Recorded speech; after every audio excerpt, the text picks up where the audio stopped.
ನಮಸ್ಕಾರ, ನಾನು ಸಿಂಚನಾ. ಗಾನವಿ ಸೂರಜ್ ಆತ್ಮಹತ್ಯೆ ಕೇಸ್ ದಿನಕ್ಕೊಂದು ತಿರುವು ಪಡೆದುಕೊಳ್ತಾ ಇದೆ. ಆರೋಪ ಪ್ರತ್ಯಾರೋಪಗಳು ಕೇಸಿನ ದಿಕ್ಕನ್ನ ಬದಲಿಸ್ತಾ ಇವೆ. ಪೊಲೀಸರಿಗೂ ಈ ಕೇಸ್ ತಲೆನೋವು ತಂದಿದ್ದು ಏನ್ ಡೆವಲಪ್ಮೆಂಟ್ ಆಗಿದೆ ಬನ್ನಿ ನೋಡ್ಕೊಂಡು ಬರೋಣ. ಇತ್ತೀಚೆಗೆ ನಡೆದ ಪ್ರಕರಣಗಳಲ್ಲಿ ಹೆಚ್ಚು ಸದ್ದು ಮಾಡಿದ್ದು ಗಾನವಿ ಹಾಗೂ ಸೂರಜ್ ಆತ್ಮಹತ್ಯೆ ಪ್ರಕರಣ. ಈ ಜೋಡಿ ಶ್ರೀಲಂಕಾಗೆ ಹನಿಮೂನ್ಗೆ ಅಂತ ಹೋಗಿ ಅರ್ಧಕ್ಕೆ ವಾಪಸ್ ಬಂದಿತ್ತು. ನಂತರ ಆಗಿದ್ದೇ ಬೇರೆ ಕಥೆ. ಗಾನವಿ ಆತ್ಮಹತ್ಯೆಗೆ ಶರಣಾಗಿದ್ದರಿಂದ ರೊಚ್ಚಿಗೆದ್ದ ಆಕೆಯ ಕುಟುಂಬಸ್ಥರು ಸಾಕಷ್ಟು ಆರೋಪ ಮಾಡಿ ಸೂರಜ್ ಕುಟುಂಬದ ವಿರುದ್ಧ ಪ್ರತಿಭಟಿಸಿದ್ರು. ಇದೇ ಅವಮಾನ ತಾಳಲಾರದೆ ಸೂರಜ್ ಮಹಾರಾಷ್ಟ್ರದಲ್ಲಿ ಆತ್ಮಹತ್ಯೆಗೆ ಶರಣಾಗಿದ್ದ. ಸೂರಜ್ ಕುಟುಂಬಸ್ಥರು ಆತ್ಮಹತ್ಯೆಗೆ ಗಾನವಿ ಕುಟುಂಬಸ್ಥರು ಕಾರಣ ಅಂತ ದೂರು ನೀಡಿದ್ದಾರೆ. ಈ ಆರೋಪ ಪ್ರತ್ಯಾರೋಪಗಳು ಪೊಲೀಸರಿಗೆ ಸಾಕಷ್ಟು ತಲೆನೋವು ತಂದಿದೆ. ನವವಿವಾಹಿತ ಮಹಿಳೆ ಗಾನವಿ ಆತ್ಮಹತ್ಯೆ ಮಾಡಿಕೊಂಡಿದ್ರು. ಈಗ ಈ ಕೇಸ್ ದಿನಕ್ಕೊಂದು ತಿರುವನ್ನ ಪಡೆದುಕೊಳ್ತಾ ಇದೆ.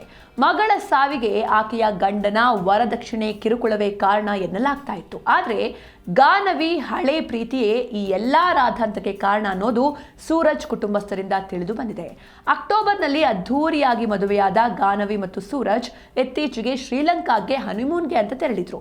ಈ ವೇಳೆ ಸೂರಜ್ ಬಳಿ ಮಾತನಾಡಿರುವ ಆಕೆ ಮದುವೆಗೂ ಮುನ್ನ ಗಾನವಿ ಅವರು ಹರ್ಷ ಎಂಬಾತನನ್ನ ಪ್ರೀತಿಸ್ತಾ ಇದ್ದಿದ್ದಾಗಿ ಹೇಳ್ಕೊಂಡಿದ್ದಾರೆ. ಅಲ್ಲದೆ ಆತನನ್ನೇ ಮದುವೆಯಾಗಲು ನಿರ್ಧರಿಸಿದ್ದಾಗಿ ಸೂರಜ್ ಮುಂದೆ ಹೇಳ್ಕೊಂಡಿದ್ರು.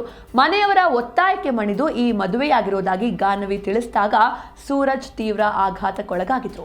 ಇದರಿಂದಾಗಿ ಹನಿಮೂನ್ ಅರ್ಧಕ್ಕೆ ಬಿಟ್ಟು ಬೆಂಗಳೂರಿಗೆ ವಾಪಸ್ ಆಗಿದ್ರು ಎನ್ನಲಾಗಿದೆ. ಬೆಂಗಳೂರಿಗೆ ಬಂದ ನಂತರ ಡಿಸೆಂಬರ್ 24ರಂದು ಗಾನವಿ ತನ್ನ ತವರು ಮನೆಯಲ್ಲಿ ಆತ್ಮಹತ್ಯೆ ಮಾಡಿಕೊಂಡಿದ್ರು.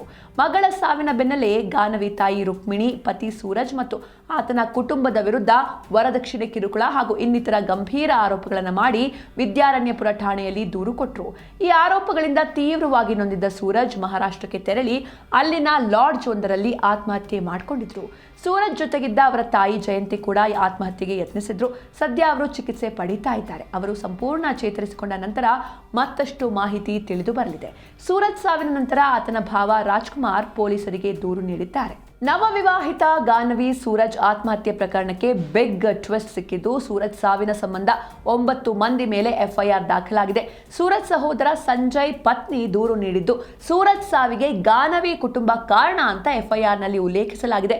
ಮಾನಹಾನಿ ಆರೋಪಕ್ಕೆ ಮನನೊಂದು ಸೂರಜ್ ಆತ್ಮಹತ್ಯೆ ಮಾಡಿಕೊಂಡಿದ್ದು, ವರದಕ್ಷಿಣೆ ಕಿರುಕುಳ ಸುಳ್ಳು ಆರೋಪ ಅಂತ ದೂರನ್ನ ನೀಡಿದ್ದಾರೆ. ಇದರ ಜೊತೆಗೆ ಗಾನವಿ ಲವ್ ಸ್ಟೋರಿ ರಹಸ್ಯ ಬಿಚ್ಚಿಟ್ಟಿದ್ದಾರೆ ದೂರುದಾರೆ. ಗಾನವಿ ಹರ್ಷ ಎಂಬ ಹುಡುಗರನ್ನ ಪ್ರೀತಿಸ್ತಾ ಇದ್ಲು. ಸೂರಜ್ಗೆ ಈ ವಿಷಯ ಹೇಳಿ ಆಘಾತವನ್ನ ನೀಡಿದ್ಲು ಗಾನವಿ.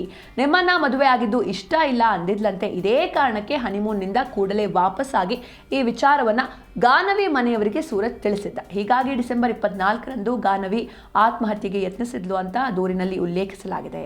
ಇನ್ನು ಇಬ್ಬರ ಆತ್ಮಹತ್ಯೆ ಕೇಸ್ನಲ್ಲಿ 2 ಕೇಸ್ಗಳು ದಾಖಲಾಗಿದ್ದು ಪ್ರತ್ಯೇಕ ತನಿಖೆ ನಡೀತಾ ಇದೆ. ಸಾವಿಗೆ ಅಸಲಿ ಸತ್ಯ ಹುಡುಕಲು ರಾಮಮೂರ್ತಿ ನಗರ ಹಾಗೂ ವಿದ್ಯಾರಣ್ಯಪುರ ಪೊಲೀಸರು ಹೊರಟಿದ್ದಾರೆ. ವಿದ್ಯಾರಣ್ಯಪುರ ಪೊಲೀಸರು ಗಾನವಿ ಕುಟುಂಬಸ್ಥರ ವಿರುದ್ಧ ತನಿಖೆ ನಡೆಸ್ತಾ ಇದ್ರೆ, ರಾಮಮೂರ್ತಿ ನಗರ ಪೊಲೀಸರಿಂದ ಸೂರಜ್ ಕುಟುಂಬಸ್ಥರ ವಿರುದ್ಧ ತನಿಖೆ ನಡೀತಾ ಇದೆ. ಕೇಸ್ಗೆ ಟ್ವಿಸ್ಟ್ ಕೊಡುವಂತಹ ಅಂಶಗಳು ಇಬ್ಬರ ಮೊಬೈಲ್ನಲ್ಲಿ ಅಡಗಿವೆ ಎನ್ನಲಾಗ್ತಾ ಇದ್ದು, ಸೂರಜ್ ಹಾಗೂ ಗಾನವಿ ಮೊಬೈಲ್ ಪರಿಶೀಲನೆಗೆ ಪೊಲೀಸರು ಮುಂದಾಗಿದ್ದಾರೆ. ಇಬ್ಬರ ಮೊಬೈಲ್ಗಳು ಕೂಡ ಐಫೋನ್ಗಳಾಗಿದ್ದು ಲಾಕ್ ಓಪನ್ ಮಾಡಲು ಟೆಕ್ನಿಕಲ್ ಸೆಂಟರ್ಗೆ ಕಳುಹಿಸಲಾಗಿದೆ. ಇದರ ಜೊತೆಗೆ ಶ್ರೀಲಂಕಾದಲ್ಲಿ ಇಬ್ಬರು ಉಳಿದುಕೊಂಡಿದ್ದ ಹೋಟೆಲ್ನಲ್ಲೂ ಪರಿಶೀಲನೆ ನಡೆಸಿ ಅಲ್ಲಿ ನಡೆದಿದ್ದಾದ್ರೂ ಏನು ಎಂಬುದನ್ನು ತಿಳಿದುಕೊಳ್ಳಲು ಸಿದ್ಧತೆ ನಡೆಸಲಾಗಿದೆ. ಇನ್ನು ಸೂರಜ್ ಕುಟುಂಬಸ್ಥರು ಗಾನವಿಗೆ ಬಾಯ್ ಫ್ರೆಂಡ್ ಇದ್ದ, ಒತ್ತಾಯ ಪೂರ್ವಕವಾಗಿ ಸೂರಜ್ ಜೊತೆ ಮದುವೆ ಮಾಡಿದ್ದಕ್ಕೆ ಆಕೆ ಆತ್ಮಹತ್ಯೆ ಮಾಡಿಕೊಂಡಿದ್ದಾಳೆ ಅಂತ ಆರೋಪಿಸಿದ್ದಾರೆ. ಹೀಗಾಗಿ ಪೊಲೀಸರು ಗಾನವಿ ಲವ್ ಸ್ಟೋರಿ ನಿಜಾನಾ, ಆಕೆಯ ಪ್ರಿಯಕರ ಹರ್ಷ ಯಾರು, ಅವರ ಲವ್ ಸ್ಟೋರಿ ಎಂತಾದ್ದು ಎಂಬ ಬಗ್ಗೆ ಮಾಹಿತಿಯನ್ನು ಕಲೆ ಹಾಕ್ತಿದ್ದಾರೆ. ಸದ್ಯ ಗಾನವಿ ಕುಟುಂಬಸ್ಥರಾದ ರಾಧಾ, ಮಹದೇವ, ಅಭಿಷೇಕ್, ಅಭಿಲಾಷ್, ರುಕ್ಮಿಣಿ, ಶಶಿಕುಮಾರ್, ಗಗನ್, ಬಾಬು, ಕಾರ್ತಿಕ್ ಮೇಲೆ ಎಫ್ಐಆರ್ ದಾಖಲಾಗಿದ್ದು ಅವರನ್ನೂ ಸಹ ಪೊಲೀಸರು ಸಾಕಷ್ಟು ಪ್ರಶ್ನೆ ಮಾಡ್ತಿದ್ದಾರೆ. ಒಟ್ಟಾರೆ ದಂಪತಿಯ ಆತ್ಮಹತ್ಯೆ ಕೇಸ್ನಲ್ಲಿ ಸಾಕಷ್ಟು ಟ್ವಿಸ್ಟ್ ಇದ್ದು ಪೊಲೀಸರ ತನಿಖೆಯ ನಂತರವೇ ಸತ್ಯಾಂಶ ಹೊರಬರಲಿದೆ. ನೋಡ್ತಾ ಇರಿ ಜಿ ಕನ್ನಡ ನ್ಯೂಸ್, ಸತ್ಯವೇ ಸುದ್ದಿಯ ಜೀವಾಳ.